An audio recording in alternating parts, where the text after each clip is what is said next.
so for some reason you get to go first. We have with us Mayor Rachel King from the city of Amity. We have Council President, I think I still Council President, Shirley Ward-Mullen. Yes. Maybe, yes, still President for the city of Carlton. Yes. We have Brent Neilson on behalf of the Sheridan School District. And I'm Casey Kulla, Yamhill County Commissioner. And Kenna West, we never made it out on our road safety tours to Willamina. So it was good that you weren't available to be there anyway, but I wondered whether you would want to go over just real quickly your top road safety priority as kind of our first order of business today. Thank you, Commissioner. Yeah, so our biggest road project is Highway 18B, comes right through Willamina. It's our main street, which I know Amity has the same thing. Carlton has the same thing. Sheridan has the same thing. A lot of us have the same thing. It's a challenge. And with 18B, you have to make a left-hand turn for a lot of my folks to get up to Open Hills, which is how you get to the school. And so I have log trucks going both directions. I have folks trying to turn left. I have people stopped trying to turn left and people going around them to the right. And I've got kids crossing the street on all sides to try and get to the school. So just in your head, you get to see all of this happening. Yeah, looks just like that. And, you know, I've got kids basically dodging vehicles to try and get to school. So our TSP was just adopted, and it has this amazing plan to put in a left-hand turn and to, on the north side, extend the sidewalk, put trees in, and have a walk ped bike separated from all of the traffic for my kids to go on the north side rather than the south side, which puts them immediately onto Open Hills. They don't have to cross 18B. And then further down at a less busy intersection will be a crossing where they can cross. But that Open Hills 18B is the biggest problem. And then on Open Hills itself, we're going to take out parking on one side. And then just with painting and candlesticks, we're going to put in a biking, walking all the way up to where the school starts. So it will really take a lot of the stress off of my kids trying to get to school. We also think, we hope that it will encourage our kids to walk and bike, because we just completed our parks grant for our Open Hills pump track. And in that, I was looking at the SCORP, and you know, the only thing Willamina is recognized for in the SCORP is childhood obesity. So yeah, so we would love to get our kids walking and biking and active. And if we can make our street safer, we can do that. So that's our main project. And that's what we're gonna be looking for funding for here when we get going on that street project. Well, thank you for addressing it. So Ken, a part of the challenge right on the north side is having BLM's, Bureau of Land Management's property right there. But there is it basically the Bureau of Land Management, and then the next intersection is where the crossing will be? Yeah, so there is, BLM is right exactly at the intersection. So BLM bumps up to Open Hills and 18B. And we had been talking to BLM about moving, and they just sent me a letter and said, we don't want to move. So we're going to be dealing with BLM and trying to figure out how to make it a little less dangerous for our kids, because their driveway is not very far from that intersection, and they've got big vehicles coming in and out as well. So it is challenging. It's a very challenging intersection. And there's no other road. That is the only road to our school. That is it. So I don't really have a choice. And then remind me, is the, oh, sorry, Counselor. Oh, yeah, Ken, I just have a question. Is the roadway there, is that state roadway or is that part of the city? 18B is ODOT, state roadway. Okay, so are they funding this turn lane and all of that, or is that? They funded our TSP actually. So they gave us a $235,000 grant and funded our TSP, and we're our partners, and their engineers helped us to design it through this TSP.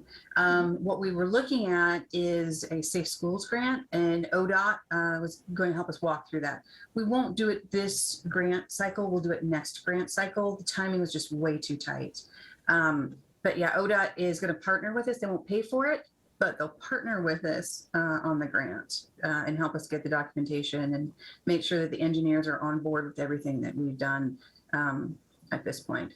Okay, thanks. And Ken, I was just going to ask, so can you remind me of where the pump track will be up at at Oaken Hills? Yeah, so the pump track, there'll be two ways to get to the pump track. The way we hope to get the pump track is not on Oaken Hills Road, but back almost just 2 full blocks on E Street. And that's the much better access because E Street will go straight up and then you just do one little jog and you're right there at the pump track. Now, and that's where you can park. Everybody drives to get there. You can get there through Oaken Hills, but that's only a walking or a biking path. It's not a driving path. So we're trying to skew that traffic for our walking and biking to the pump track 2 blocks down. So we're doing what we can, but it's a challenge. It's a challenge. And the more we grow, of course, we're all growing, the more traffic we see. We need to grow because the only way to get our unsheltered sheltered is to build houses. But we need to address our streets and our traffic while we're doing it. And that's kind of where we are right now in Willamina. All right. Well, thank you. Are there any other questions for Kenna? Okay, great. Then I'm going to pass it off to Council President Shirley Ward-Mullen to let us know what's happening in Carlton that we need to hear about. And thank you for being with us today. You're welcome. I'm not sure if in prior sessions, if Linda Watkins has talked to the group about the Envision Carlton initiative that we're going through at the moment. She's alluded to it. Okay, so it's started, it's in full swing, and we've launched a program that's, what we're doing is doing a complete update to the comprehensive plan and our development code. And we're working with an outside consulting firm, 3J Consulting.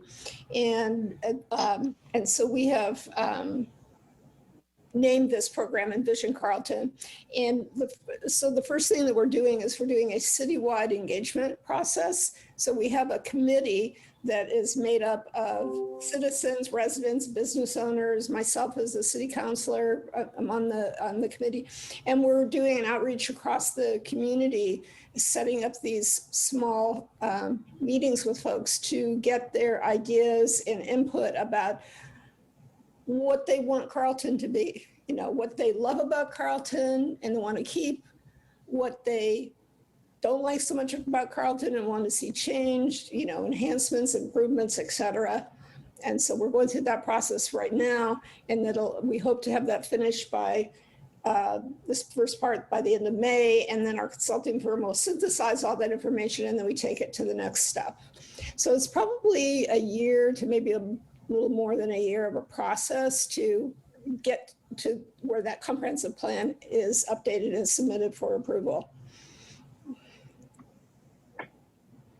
It's a lot of work. Yeah, it's exciting though. Yeah, for sure. And it's interesting, you know, we haven't, the county has not updated our comp plan in many years. And it's, the reasons given are that it's controversial. It's not always the case that it gets through without challenges. But it actually sounds like the long approach that you're doing is a way to address that before you get to a final product that somebody might want to challenge. Yeah, I mean, I think the important thing is to be all inclusive with the members of the community, because if you go through this process and you don't engage the community, that's where I think you run into problems. Yeah, and it's the foundational document, right, too. Yeah. So yeah. Right. It's the thing you always point back to and say, well, we need you to comment on this thing back in the day. Yeah. I mean, I think what accelerated the process was the controversy of the subdivisions that were going in Carlton. I think that really moved it along quicker than it might have. Yeah, that makes sense. Well, there are questions or comments for Councilor Ward-Mullen? All right, well, thank you. Thanks for doing all that work. Oh, Mayor. I just have a comment in talking about updating the comprehensive plan. And I had a conversation recently, and it was like the importance of looking back when you say, oh, we need change. We want this change. We need to grow. We need these things is the importance to look back and say, like, but why was it done this way in the first place? Because sometimes you find in that yes, you may need change, but there's a part of it that you hadn't even recognized that was put in there for good reason. That's not always going to be the case, of course, but I think a lot of times we jump to like, let's fix what needs fixed. But it's also important to look back at that closely and see what has changed since it was written. Yeah. I think we're trying to look at it very organically, not saying that everything has to be changed, you know what I mean? Just, but yes, I understand what you're saying. Cool. And with that, I'd love to pass it off to Mayor King for updates or comments, questions to the group. Yeah, so we don't have too much going on. Well, we always have things going on in Amity. But since last week, nothing major. We have a city council meeting scheduled for tomorrow night. We also had an entire tree fall at our city park yesterday, which thankfully did not hit anything. No one was injured. And I know we actually had a tree incident last year in the wind and have had them looked at. Betsy's not here, but we had her standing out there admiring the trees, and they're great to have there, but there's a liability and there's a responsibility with having that many trees. So we'll get that taken care of. And then due to some changes, we're actually have a special council meeting scheduled for the 20th, which will be accepting a bid for our large multi-stage water systems improvement project. So that's very exciting. That was initiated in 2016 with many changes and halts along the way. So fair warning has been given to all that over the process of those years, the cost may have doubled. When this process was started, they said the whole kit and caboodle, $5.5 million, you'll be set and good for the next 30 years. And we all know the changes that have occurred over the years, but it's really important that we get to this place where things are in good order to move forward. And so I'm really hopeful that we can have some good bids to look at and accept something that will get us to the final part of this long process, which would be construction this summer. And can you remind us of what the whole package entails? Yeah, so there was a CDBG grant for $2.2 million that helped us renovate our water reservoirs, and also an emergency portion of that project to get our intake filters up to where they needed to be, just to keep us going to this point. And the reservoir work has saved us, that being completed first. But now we'll move on to a rehaul of our water treatment facility. So new facilities themselves, upgrade the equipment inside and the computers needed. And then we will move our water intake from the South Yamhill to a better spot, which will continue to help with the filtration and all that. But that portion of the project entails miles of rerouting the pipes from the river to the water treatment. So lots of big changes, very much needed, but it will flow right in with our water transmission line being moved and re-put onto the new bridge. So If I could comment really quick. I was like, hey, Kenna. That is exactly my project, Mayor. It is almost exactly what we're doing here. And we're looking at a little over $9 million. So I think you're probably right where it has doubled. It's the market right now. It's the labor market and it's the product market. So, it's challenging and there's not much we can do about it. We have to keep pushing through. But that is our exact project. I think you're just a little ahead of us. So congratulations. It's a big, big step to get to the bid point. It just takes so much to get there and you guys are getting there. So congratulations. Thank you. Yes, and USDA has been a great partner in that they've really worked with us knowing these changes and have gotten us to a place where they want to make sure we have the funding we need, because when this was started 5-7 years ago, there was no way to look back and know we'd be here. So I'm really thankful for just the partnership with them and helping us to walk through to make sure it gets done right, and because it's necessary. Wow, it's a big deal. So are there any other questions for Mayor? Well, before I pass it over to Brent for an update from Sheridan School District, I did want to insert in here a little bit of a plug, an ad for the Yamhill County Water Task Force is going to meet the Monday, May 2nd, site still to be determined, but in person, most likely at the city of Yamhill. But if Kenna is always a really good host. So if it doesn't work there, perhaps in Willamina. And we're specifically going to have the city of Yamhill's water staff and mayor and fire chief on to talk about the response to a water crisis, drinking water crisis in the moment, and kind of the logistics of that, and then what they've done since then, and then what they're planning to do this year to hopefully avert another crisis, since their water system is still the same water system they have.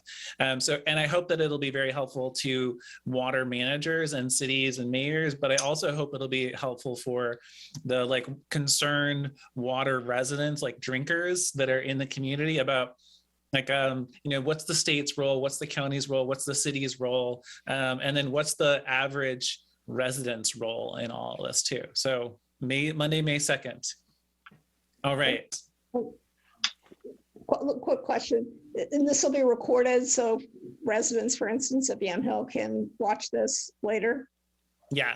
So we'll have it'll be in person, but with a virtual option, and then I'll record it as well. Okay. Yes, good question. And it hopefully, Kenna, if it does work, just we'll connect. Or if the city of Yamhill, it doesn't work out for them. Okay, thank you. And Brent, I'd love to hear from you now. Thanks for letting me wedge in some more water. Well, no, that's great. I'm finally breathing.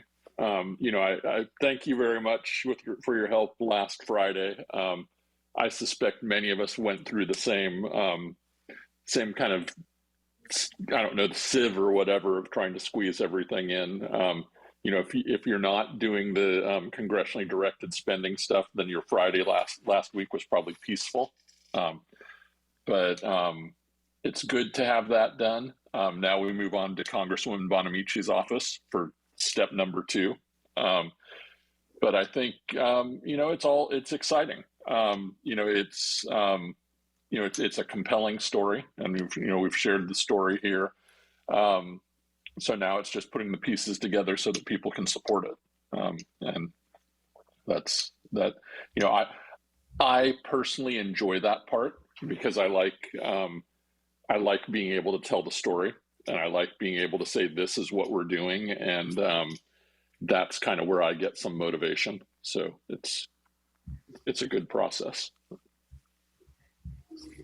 Yes, I did get a couple of calls from Fritz Graham saying, hey, do you have this person's phone number? Because this thing didn't, it didn't work, or it's incomplete, or help right now at 5. Yep. So yes, there were a lot of people. Yeah. And then along those lines, actually, sorry, Brent, Mayor, and then I have something. Well, I think Mayor King had a question, so. Oh, I just want to ask a question that I should probably know the answer to, but Brent, what is your professional role or title for this project? So I'm a consultant for Sheridan School District. And so the project that we're working on is the CTEC project. And we have, our scope of engagement is kind of driving the whole process until ground gets broken. So, helping build the vision, helping the funding, and just all of those, putting all those pieces together. Because one of the things that won't sound strange to anyone here, but most of the time when you have a huge project like this in like a Salem Kaiser, they have all of these staff that they can throw at it to do this, do that, do the other thing.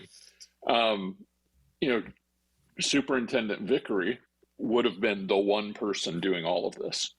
And so, you know, I think that's one of the challenges of a rural community trying to undertake a big project is you don't have all of the different people you can throw at it. And so we're kind of the pick up all the pieces and just make it work team. You're doing great with that. Thank you. Yeah. Truly. Oh yeah, so I wanted to add, thinking about federal dollars, Kenna, I wonder whether the Federal Lands Access Program at some point is a place to look for additional partnership dollars for that update at that intersection.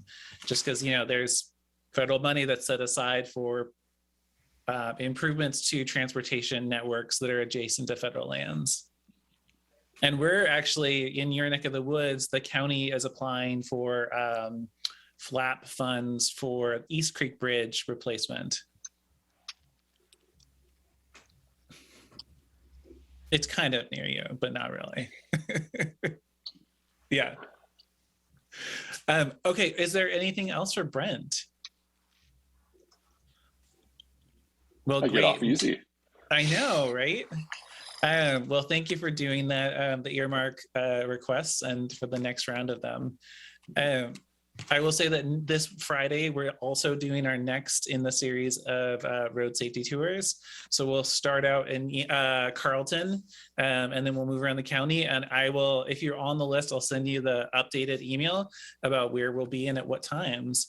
But again, ideally with the perspective of what's the major safety or roadway improvement project that you're working on? How can county, city, and our state and our federal partners help with that, whether it's logistics or funding? So we'll see you on Friday. Are there any other thoughts for the good of the communities? Oh, the last thing is that there is a COVID update from the county, and we saw a slight uptick in cases. So just to be aware that we still have COVID with us, even though spaces are mask free, it is still an issue, and folks are still getting sick in our community. Do you think the uptick is because, you know, folks are not wearing masks anymore, or is it more because there's the new variant that's more transmissible, or maybe it's a combination of both? Yeah, I think it's hard to say. It's probably both. Yeah. And I'll look at the, I'll try to find some of the data for the variants and the proportions in the state. But I know that the majority of cases in the nation are the BA.2 at this point. But then there's another variant that's coming on that's like XE. So yes. So we all still need to be careful, be aware of it. And I'm increasingly hearing from folks who have some version of a long COVID or a persistent COVID. So for me, it's a reminder that it's not as simple as just getting it or getting vaccinated and we're good. It's a lot more complicated than anybody understands. Yeah. And the boosters are now available at the Public Health, Yamhill County Public Health. That's right. And Kenna. I was going to jump tracks, Commissioner, and ask if there was any update on the nonprofit grants from the county. Yeah, so I thought when I sent an email out to everybody that I would have at least the list of proposed awardees. And as of turning on the Zoom, I had not yet received it. So I apologize. That's okay. It's probably sitting in my inbox at this point, but our county administrator was waiting to send it to us. And as you know, when you go from meeting to meeting to meeting, there's actually not time to do everything and go to the bathroom. No. Oh, all right. Thank you. Okay, but yes, we will. I'm sure we'll have a robust discussion of it on Thursday. And then we also have on the agenda for Thursday a quarterly update from SEDCOR and from Abishaw Stone, our economic development contractor. And part of that conversation will be whether to extend the contract with SEDCOR for their work. So if you have thoughts on that, please send them to us via email. We'll do it. That would be most appreciated, actually. And then I have another unrelated question, and that was the OTC came to some decisions about what to do with the flexible spending, the influx of federal dollars. And admittedly, I only got halfway through the meeting before I was pulled away. So I'm just wondering if anyone else can share the highlights or knows anything about that. I know there'll be another meeting in May with some concrete decisions. Yeah, I think that the Oregon Transportation Commission agreed to agreed to a framework for flexible fund spending from the infrastructure bill that did a balanced funding between like enhanced, so new projects, and maintenance, and what they call great streets, so funding for improving city streets that are actually state highways. So perk up ears, right? I mean, admittedly, a lot of that is going to go to the Portland area because there's some specific highways there that are very unsafe. And then they've taken, as you know, Mayor King, there was a pot of money that they were setting aside for the curbs, the ADA compliance with curb cuts. And then they're going to pull out $5 million or $10 million from that $100 million bucket specifically for pilot projects that are for reducing a person's dependency on single occupancy car traffic. But So that's all kinds of possibilities, like bike shares in Willamina, or like Uber style drives, in Salem. Kind of like, how can we get people out of their cars and either moving in a more active way or in a less dependent on having to own a car? And I was just that that's an implementation of a whole new pilot program. So I kind of wanted to put that out there, that I think it could really benefit rural areas as well if we spoke up about how these innovative ideas could be used here. Because some of the ideas that they were talking about, well, that wouldn't really help here. But if we could come and say, hey, this is a great way to spend the money. This program is just rolling out. And so there is, and they hope to move it forward with state funds and it to be long term. So I think getting into the beginning could be really good for Yamhill County. Right, that's a really good point. So be thinking about ways to either do active transportation or non-single occupancy vehicle work. Kenna, that may be something for Kenna and for Brent, actually. Go ahead, Brent. So I have an ignorant question here, and I apologize. But we always talk about mass transit for large communities. Small communities that's really hard to implement. Is there a less than mass transit, or something like that does a rural community transit, but it doesn't have to be a bus system or something like that, and I just don't know.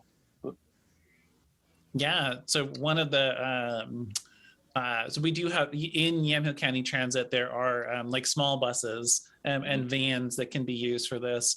The software that's now available as an app where you can like track, like, okay, here's the bus coming at this time, also has the ability to do to set up essentially transit related Uber. And so that's potentially a way, because there's dial-a-ride, and dial-a-ride is expected 12 hours in advance of when you get your ride. It's for you to call. But the advantage of having it as part of an app is that you can literally just be like, hey, I need a van in 20 minutes. So that's a potential way to do it. But again, it would require some funding through one of these pilot projects to actually like get it, and as much get it so that people know how to use it, and so that it's not just limited to a smartphone, so that if somebody is waiting at a senior center and doesn't have a smartphone, they can just step into the office and call for it. Because there's a lot of, obviously, as you all know, there's a lot of times when somebody needs a ride and they don't have a smartphone, or they're not in an area with cell phone reception. But also, it might be worthwhile thinking about how kids get to school, and then how kids might get to CTEC, or from CTEC to another place as well. Kenna? Changed my mind. Sorry, Commissioner, changed my mind. Okay. Are there any other thoughts? Mayor King, you brought up the OTC. Yeah, and on the same vein, I was just going to ask, I don't know if this is a loaded question, was the Aurora Donald project chosen over the bypass for funds in this? I'm not aware of a one over the other. The Aurora Donald interchange is moving forward at a different pace than different phases of the Newburgh-Dundee bypass. So I know that some money has been allocated here and there to keep it moving along, kind of in a different flow. Yeah, I didn't mean to say it like that. I just knew that both of those large projects for our region were like part of the same conversation, and then I only heard about the one. So thank you. Yeah, and I think that at this point, the general sense is that there is money allocated for the next steps on the bypass, for the intersection 219 and the bypass. And then for finishing the right-of-way acquisition, for finishing kind of the like final engineering for phase 2. And then we are assembling the agreement for the local match for the next, for phase 2, I think B is what they call it, which would be building the highway between 219 and Rex Hill. And then that's really the flexible funding structure framework that the Oregon Transportation Commission tentatively approved is state. It's money that's going to be set aside for a local match or for a state match for federal dollars. And so ideally what we'll do at the bypass folks, we'll say, okay, we have 24 million of the local match. And then ODOT will say, we have 24 million of state dollars that are part of this flexible pool. Now we're going to apply for a $100 million federal grant. I think it's like all the pots moving into one. Truly. This is how you get things funded. Yeah. It's called braiding funding. Truly. This past year has been a crash course on so many levels for me. So I really appreciate just being able to ask these questions. Absolutely. So can I offer something here just that's totally off topic, and it reveals a different side of me that's probably unsafe to reveal, but so recently I've been reading a lot, and I think it's good to, for us to plan in the back of our heads. Maybe it's good as we're working with other people to think about. But there is an idea out there that emotions, people will get caught up in negative, positive emotions and how to deal with them. Recently, I have been being exposed to an idea that we should treat emotions as life beacons that are pointing us one way or another. And if you say, okay, here's a negative emotion, well, that's saying, okay, avoid going that direction. Here's a positive emotion, that's saying consider going that direction.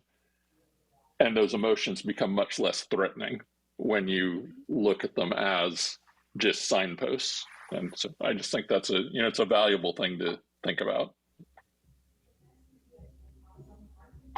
I like the positive emotions. Consider going this direction. Yeah. It's my favorite part of all of your comments just now. Like, not necessarily go there. Yeah, but think about it. It's kind of pointing you that way. For Well, thank you for overthinkers, that just leveled up, though, Truly. Well, thank you for that wisdom, Brent. Yep. Well, thank you for all these great thoughts. We will see some of you Friday for road safety tours. Hopefully everybody for the water task force meeting, Monday, May 2nd. We'll talk about water emergencies and what to do about it.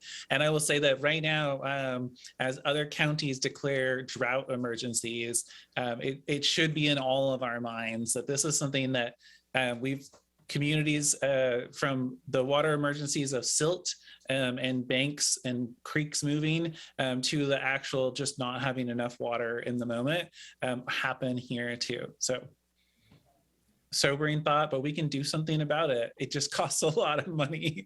Always money. But with that, I will see you next week. Thank you all for serving your communities and stay safe. Thank you, Casey. Bye-bye. Yeah, thank you.